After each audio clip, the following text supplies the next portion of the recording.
Derecho, pero va. Ahí en la banqueta mal y cargada. ¿Cuánto va a hacer eso? Y esto es aquí.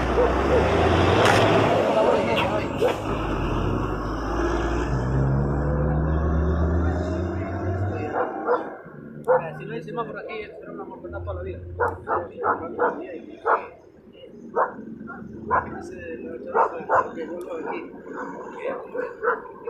No, Mitch.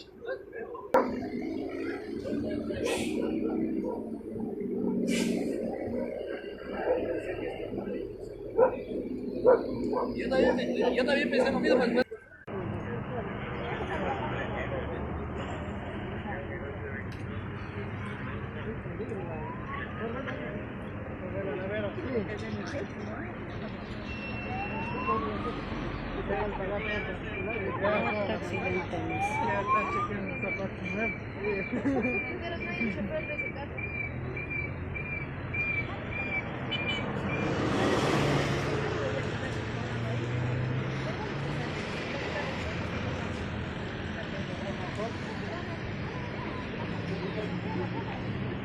Esta es en la avenida Caraba,